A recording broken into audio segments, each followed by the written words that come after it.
J'appelle aujourd'hui à la barre notre deuxième tueur soviétique de suite. On part en Russie découvrir celui qui a été sûrement le plus grand tueur en série du pays. Andrei Chikatilo a tué au moins 52 personnes en une dizaine d'années. J'ai plus de barbe, j'ai plus de moustache, on dirait un adolescent. Ça tombe bien pour le coup puisque Andrei aimait bien les enfants. Ah, c'est pas terrible mais je suis assassinable. Et comme si ça ne suffisait pas, on va aussi évoquer à la fin une grand-mère qui était fan de notre tueur et qui a décidé de l'imiter. On a les groupies qu'on mérite. Allez, on se prend un verre de vodka, à consommer avec modération, et on commence. Toujours plus loin dans les clichés. Ça, c'est une dose russe pour la vodka. Ah. Non, je rigole, c'est de l'eau. Il était comment mon jeu d'acteur? Je crois que maintenant, en toute modestie, on peut m'appeler Alexandre de la Comédie Française.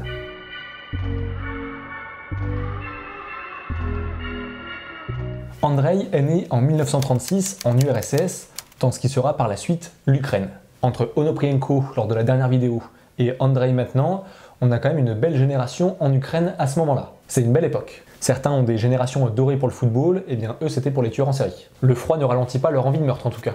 Le contexte est loin d'être évident pour la famille Chikatilo, qui subit la famine que peuvent connaître certains habitants de l'Union soviétique. Andrei mange parfois de l'herbe pour se nourrir. On parle beaucoup de la gastronomie française, mais pas assez de la gastronomie ukrainienne. Eux, quand ils font des herbiers à l'école, c'est un livre de recettes. Le frère d'Andrei aurait d'ailleurs été tué et mangé par des voisins. C'est en tout cas ce que va raconter la mère à son fils pour expliquer sa disparition. La famine, ça ne rigole absolument pas en URSS. Dire que Andrei se forçait à manger de l'herbe alors qu'il aurait pu tout simplement tuer son frangin et se faire un barbecue. Malgré cette enfance pour le moins compliquée, Andrei va être un peu un élève modèle et un communiste appliqué qui va ensuite devenir instituteur. Le problème de notre homme, et qui va ensuite expliquer ses pulsions, c'est qu'il était impuissant. Sa sœur va réussir à lui présenter une femme qui voulait bien de lui, malgré ses troubles de l'érection, et avec qui il va se marier. Mais c'est compliqué pour avoir des rapports sexuels avec elle. Mais il avait apparemment une technique, c'est qu'il se masturbait et qu'il venait ensuite pousser le sperme dans le vagin de sa compagne avec ses doigts. Le mec invente l'insémination fait maison. Faite à la main, c'est le cas de le dire. Et le pire, c'est que ça marche, vu que sa femme va avoir 2 enfants. Bon, après, les enfants ressemblaient étrangement au facteur. Mais c'est une coïncidence. Malheureusement, avec une telle frustration sexuelle, son poste de professeur dans les écoles est compliqué. Il va finir par observer des jeunes dans les toilettes, avant de finir par en agresser sexuellement. Il va donc se faire renvoyer et il va changer plusieurs fois d'établissement à chaque fois que les parents apprennent ses agissements. Il va aller s'installer dans une petite ville et c'est là qu'il va commettre son premier crime officiel en 78. Il tue Yelena, une fillette de 9 ans qu'il a attirée dans une vieille maison en lui proposant un chewing-gum à l'arrêt de bus. Ah, la technique du bonbon, c'est un classique qui dépasse les frontières. Il ne va pas réussir à la violer, alors il va l'étrangler et la poignarder. On aurait pu l'arrêter à ce moment-là puisque un témoin l'avait aperçu et l'avait décrit, et qu'il y avait le sang qui appartenait à sa victime près de sa maison. Mais officiellement, c'est un père de famille, professeur, communiste, et ça ne semble pas coller avec l'image qu'on attend d'un criminel. Alors on va plutôt aller mettre ce crime sur le dos d'Alexandre, 25 ans, qui sort tout juste de prison pour un viol et un meurtre. Et quand je parle de Alexandre, 25 ans, je ne parle pas de moi. J'espère que ça ne vous a pas traversé l'esprit. Ce suspect de la police va d'ailleurs avouer le crime avant de dire qu'il a été tabassé lors de l'interrogatoire pour qu'on lui arrache des aveux forcés. La justice n'y croit pas et il est condamné à mort. On ne plaisante pas en URSS. Andrei s'en sort donc et il va trouver un boulot au sein d'une entreprise qui va le conduire à voyager dans tout le pays pour trouver des fournisseurs. Ça va lui permettre de brouiller les pistes et de tuer ailleurs. Voyage, voyage. Vu qu'il voyage beaucoup, Andrei trouve principalement ses victimes dans des gares ou à des arrêts de bus. Une jeune femme de 17 ans est agressée en 81 et il va lui mettre de la terre et des feuilles dans la bouche pour ne pas qu'elle crie quand il la viole et qu'il la tue. Il voulait lui faire déguster un plat de son enfance. La victime s'appelait Larissa. Est-ce qu'elle a mis un peu de sauce pour manger ses feuilles? Certaines victimes sont retrouvées les yeux bandés ou même avec les yeux arrachés parce que Chikatilo avait cette croyance, cette superstition que les victimes gardaient le reflet du visage de leur agresseur dans leur regard, même après la mort. Et donc qu'on aurait pu l'arrêter comme ça. Comme quoi les professeurs peuvent parfois être sacrément naïfs. Andrei va être arrêté une deuxième fois alors qu'il a déjà commis près d'une vingtaine de meurtres. Forcément la police est de plus en plus vigilante et il a beau commettre certains crimes lors de ses voyages d'affaires, il en commet aussi certains proches de la ville où il habite. Et donc le cercle d'enquête et de recherche se restreint petit à petit. Un policier voit notre homme parler et tenter d'attirer des femmes à la sortie de la gare routière de sa ville justement, et il va être arrêté.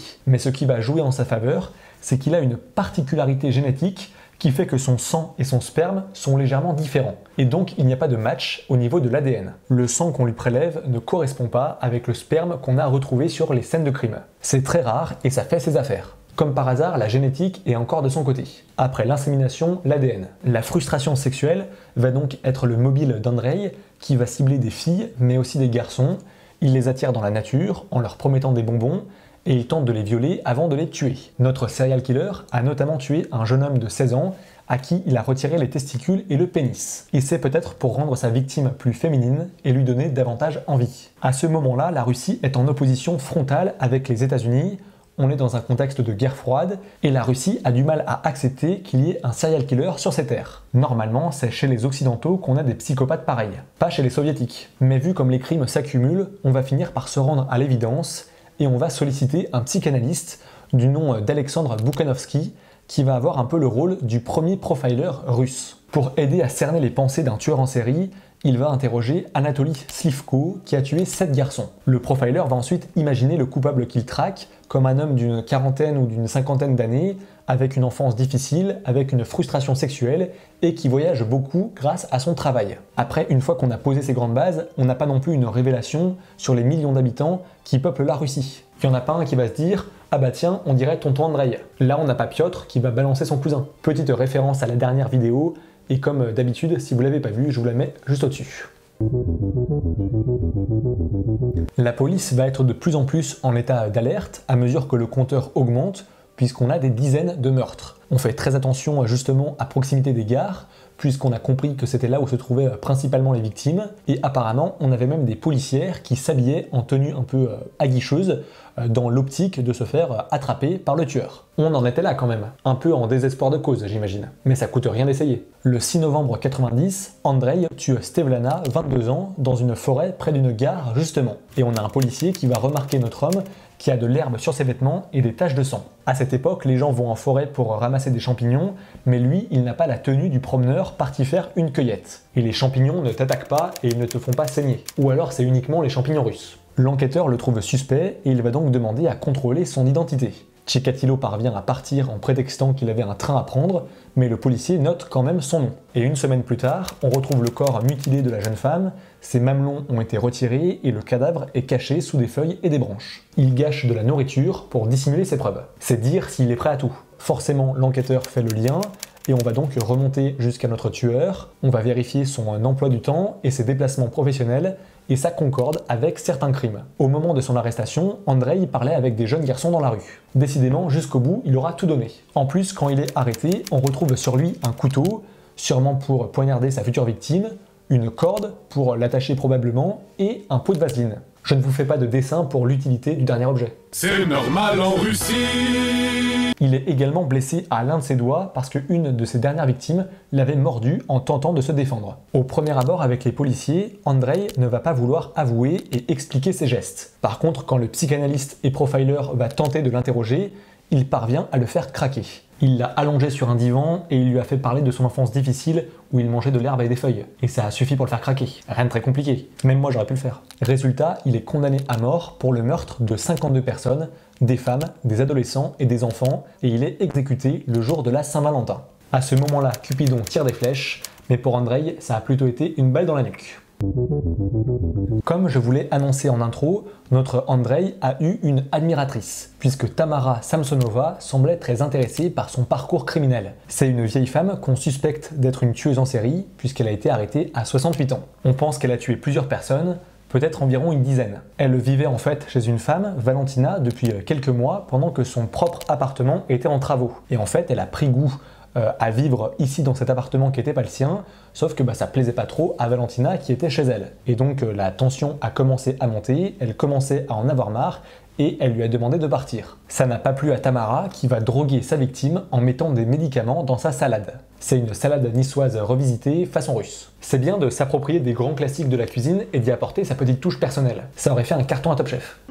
Belle surprise.